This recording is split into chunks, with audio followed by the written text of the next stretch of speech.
Told you it was true, from a certain point of view. A prophecy that misread could have been. Only a Sith deals in absolutes. I find your lack of faith disturbing. Unlearn what you have learned. My fellow Jedi and Padawan friends, this is Jason with Star Wars and Philosophy, and today we're going to begin our character-by-character breakdown, analysis, theory from Star Wars Episode 8, The Last Jedi. We're going to begin today with Rey. If you want to be entered into a drawing to win a gift card of your choice for $20, here's how you do it. You click on the subscribe button. You're also going to need to share this video on social media. That's all you have to do.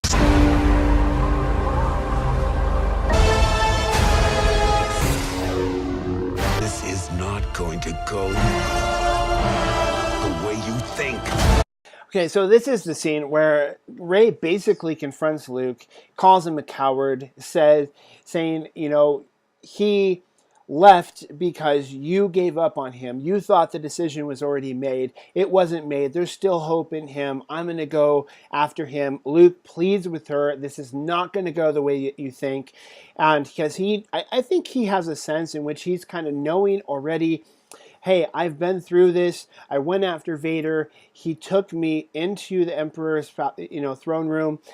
Before that all went down, he finally did become redeemed, but it was after a lot of things. You're not ready for it yet. This isn't going to go the way you think. But Rey is determined, but she offers him first the lightsaber, saying, hey, if you want to do it, if you're willing to get back into this, if you're willing to come back with me, then I won't do this. I'll listen to you. But he passes. And then she goes, after she has the whole fight. I mean, that's the other thing we skipped over. She has an actual fight. They're fighting with sticks at first, which is, like Rey's forte, right? But then she just force grabs her lightsaber and she pulls it on him, which I was kind of blown away. Like, oh my gosh, that actually did just happen. She actually challenged Luke. And, this scene, very reminiscent of Empire Strikes Back. We'll get to that when I do my comparison with Empire Strikes Back video in the future. But the whole idea of the student who is now leaving the master early, even though the master's saying don't go. At this point, it's kind of interesting that Luke is the one that's kind of saying, like, don't go. This goes back to what I was saying about the whole Zen master thing. She needed to prove herself worthy. Now that he feels like he kind of starting to trust her, he's starting to opening himself up back into the Force.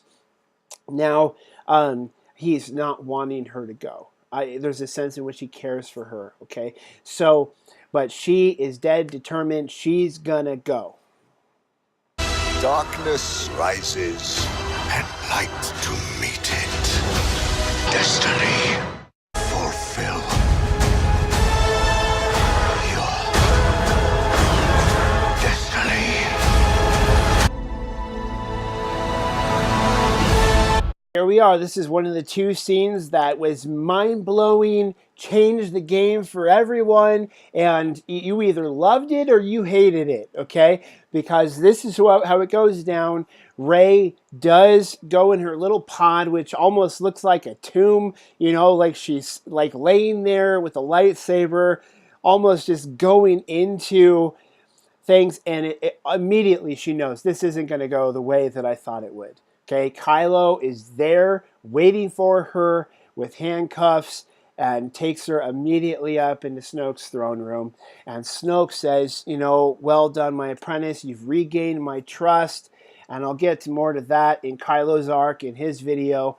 But then you see some amazing confrontation between Rey and Snoke. And Snoke looks at her and says, darkness rises and light to meet it. I thought it was going to be Skywalker, but it was you, Rey. You were the light that rose as Kylo, and the darkness rose in him. And obviously the darkness in Snoke. So then Rey very reminiscent Return of the Jedi. Okay, and more on on that in my Return of the Jedi video I'm going to do soon. But she tries to force grab the lightsaber from Snoke's side that he had taken from her, and he just, with his mind, just whips it around the room, bangs it off her head, and then brings it back. And so then she pulls, Kylo's lightsaber, and you see the guards, get right into action. Something's about to go down, okay? But then Snoke just kind of whips her around the room with his mind and just torturing her, and then basically brings her down in front of Kylo. And so then it was now the moment of testing, and we're going to get more into this with Kylo and Snoke and their videos when I'm going to do those. But this is the moment where Rey thinks it's all over, okay? But she's trying to plead with Kylo, like, don't do this. You don't have to do this. There's still hope. There's still light. You can turn. And then Kylo does the most unexpected thing that anybody saw it coming. Nobody saw this coming, really. The first time you watch it, you don't see this coming, okay? And it's more like surprising because Snoke is almost given the play-by-play of when it's happening, but Kylo tricks Snoke and into thinking that he's turning his lightsaber towards Rey to kill her, when indeed he's turning the lightsaber he had taken from Rey on his throne, and then ignites it, cutting him in half, killing Supreme Leader Snoke.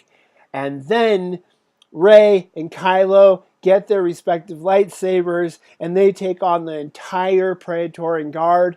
Oh my gosh, that was an awesome fight scene. And Rey does stuff with the saber that you wouldn't think that she's ready for. And her and Kylo are fighting. And then at the end of it, after they're all dead, Rey runs immediately over to the screen. She says, hey, Kylo, we can still get there. We can still save the Resistance ships. We can still put an end to this.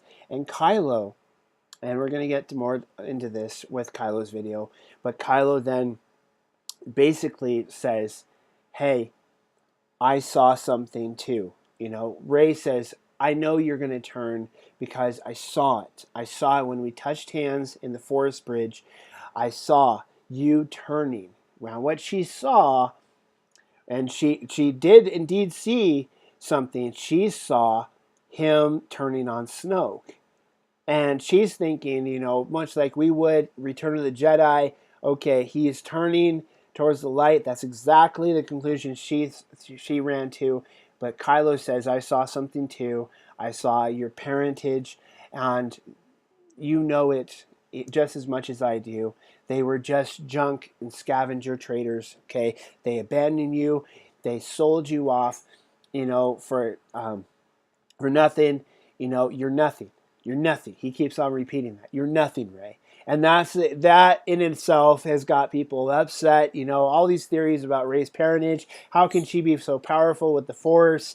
And yet, all it really boils down to, again, exploding the Force wide open. It's not about midichlorians or exclusively about midichlorians. I got to clarify that. Midichlorians are still canon, okay? But it's not exclusively about that. It's not exclusively about those who can be trained to be a Jedi or those who become a Sith anymore. We saw the Church of the Force in Rogue One. We saw in Lor San Tekka in Episode 7. We saw there's different branches. There's the Guardians of the Wills. We got all these different users of the Force, and even throughout the movie, the kid at the end who uses the Force to, pick up the broom, okay, hinting at the future.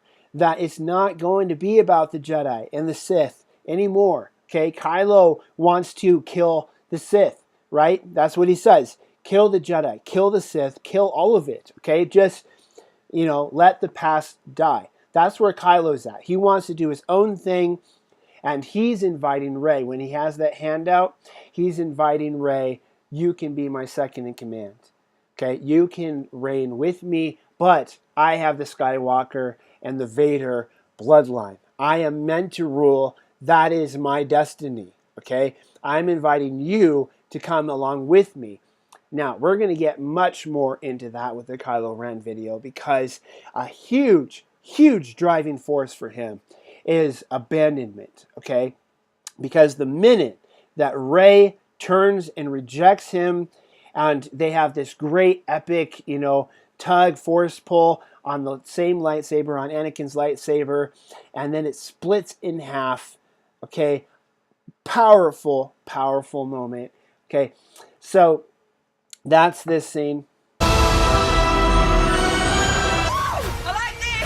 Scene with Rey is after she leaves Kylo, then she goes to help out the Resistance. She hops in the Falcon, she goes over, and she saves them as they're coming towards the walkers. She starts taking out the TIE fighters, and so she saves them then. And then you have that epic scene with Luke Skywalker, and we're going to get more into that with Kylo and Luke's videos that are coming up. But also, at the end, when they think there's no way out, they're following the crystal foxes. They think that there's no way out because there's rocks blocking the way. That ending scene where Rey just says, "Moving rocks," like jokingly, because that's what she said initially. The Force is about moving rocks, and yet, lo and behold, here's her big moment, right? Well, if you don't consider the throne room scene her big moment, but here's her big moment in terms of in front of everybody, in front of the Resistance, in front of Poe, in front of Finn, in front of all of them, okay? And she's moving the rocks out of the way, and they come out just, it's almost like a Moses parting of the Red Sea moment right there. And you can just see the awe on Poe's face as he's just looking at her like, oh my gosh, that's incredible. That's amazing, right? And he just saw what Luke did, and now the Force is like, boom! Okay, this is the kind of stuff in this movie, not only with the main characters, but also the periphery characters. We just haven't seen this kind of stuff in Star Wars, okay? We've never seen, a mind trick the way that Kylo did. We've never seen... is anybody whipping people around the room like Snoke was. We've never seen what Luke did, okay? All of those things, we've seen what Rey did, okay? But it was just a hint, and like Luke says, the Jedi are not over. I am not the last Jedi.